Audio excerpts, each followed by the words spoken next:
अरे ज्ञानदा माणसा, भारतीय संविधान मानवतेचे गीत आहे. ना तुझा धर्म श्रेष्ठ ना माझा धर्म कनिष्ठ. भारतीय संविधान धर्मनिरपेक्ष आहे.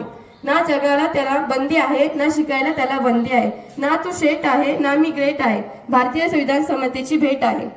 ही ज्ञानाची मिशाल आहे, यात बंधुता खुशाल आहे. भारतीय संविधान स्वातंत्र्याची मशाल आहे.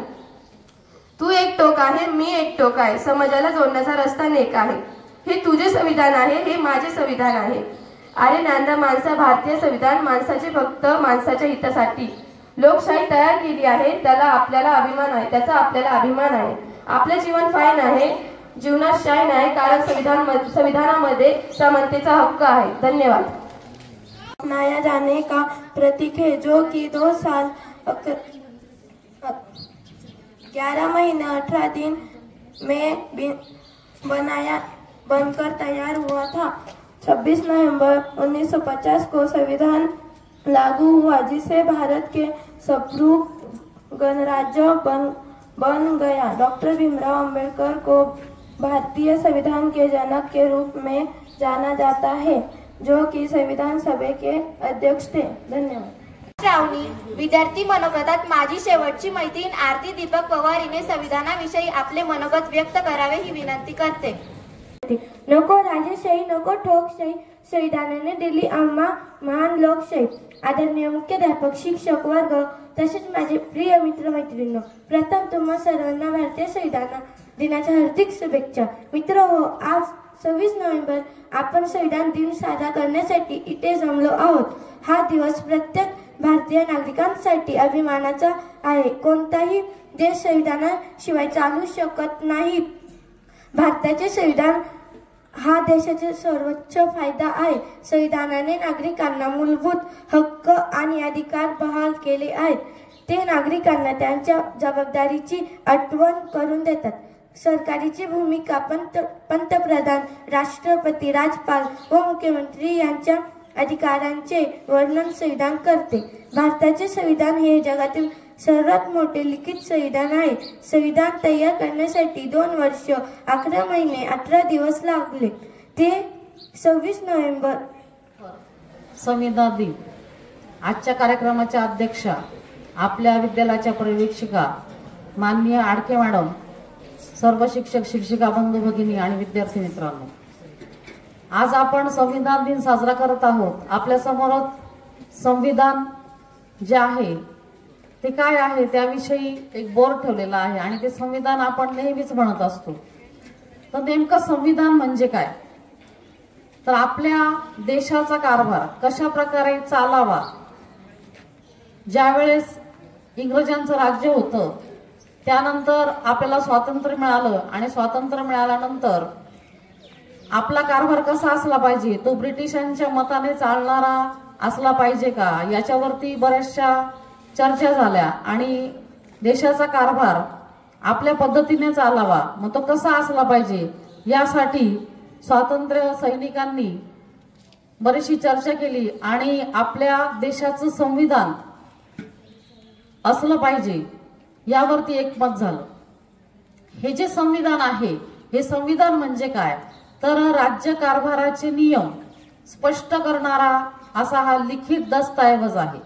म्हणजे ते लिहिलेले असे कायदे आहेत. ते कायदे सर्व देशाला मान्य आहेत आणि हा जो काही दस्तऐवज आहे हा खूप मोठा आहे. तर याच्यामध्ये संपूर्ण 29 भाग, 395 कलमे आणि 8 परिशिष्टे आहेत.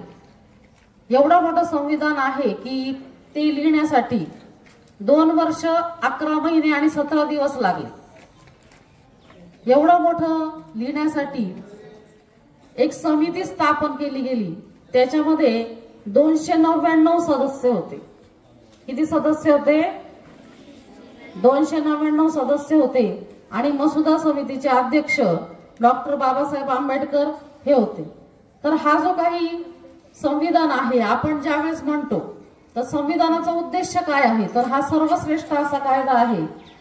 संविधानाचा उद्देशिका ज्यावेळेस आपण म्हणत असतो तर त्याच्या पहिल्या ओळीमध्येच काय आहे की आम्ही भारताचे लोक, म्हणजे आपण सगळे लोक त्याच्यामध्ये येतो.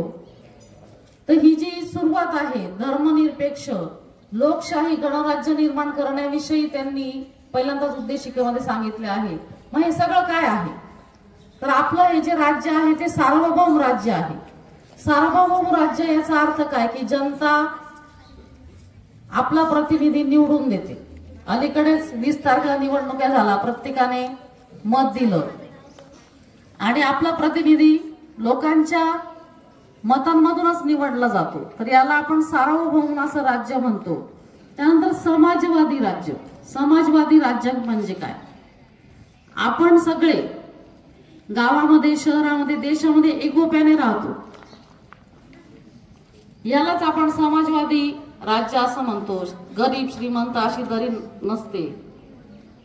त्यानंतर धर्मनिरपेक्ष राज्य. आपल्याला माहिती आहे की वेगवेगळ्या धर्मांची लोक आपल्या देशामध्ये राहतात. ते सगळे एकोप्याने राहतात आणि प्रत्येक नागरिकाला आपल्या आपल्या धर्माप्रमाणे वागण्याची मुभा आहे. त्यानंतर लोकशाही राज्य. राज्य कारभार सांभाळण्यासाठी गावाच्या स्तरावरती, राज्याच्या स्तरावरती प्रतिनिधी जे आहेत ते निवडून दिले जातात आणि त्यानुसार आपला राज्य कारभार चालतो. याच्यामध्ये सार्वजनिक जी पदे आहेत म्हणजे राष्ट्रपती, प्रधानमंत्री, मुख्यमंत्री, महापौर, गावाच्या पातळीवरती सरपंच असतो, ही जी काही पदे आहेत ही लोकांद्वारे निवडून दिली जातात. अशा प्रकारे आपल्या राज्याचा कारभार चालतो.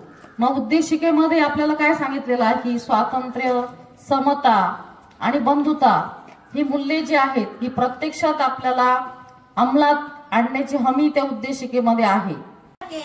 या कार्यक्रमाचे सर्व सहकार्य लाभले म्हणून आभार मानणे आमचे कर्तव्य आहे. आज 26 नोव्हेंबर संविधान दिन म्हणून साजरा केला जातो. तसेच आजच्या कार्यक्रमाचे अध्यक्ष माननीय परवेशिका श्रीमती आडके मॅडम यांनी स्वीकारले म्हणून त्यांचेही आभार मानते. इयत्ता सात्विकचा वर्ग त्यांचे आभार मानते. सर्व शिक्षक व शिक्षिका त्यांचेही मी आभार मानते. तसेच माझे शिक्षक आमचे शिक्षक इंगळे मॅडम यांचेही आभार मानते. तशीच माझी मैत्रीण श्रावणी, आरती व करुणा यांनीही खूप छान भाषण केले, मी यांचेही आभार मानते. माझा मित्र यश याचेही आभार मानते.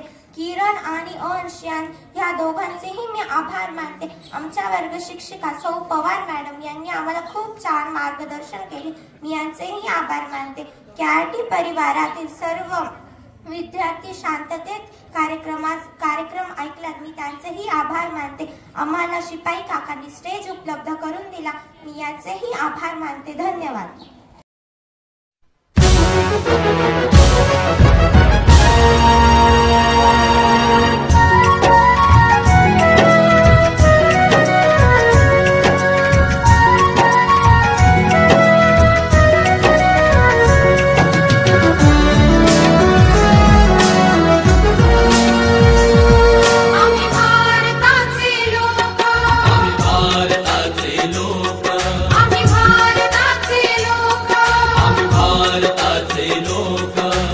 भारताचे एक सार्वभौम समाजवादी धर्मनिरपेक्ष लोकशाही गणराज्य घडवण्याचा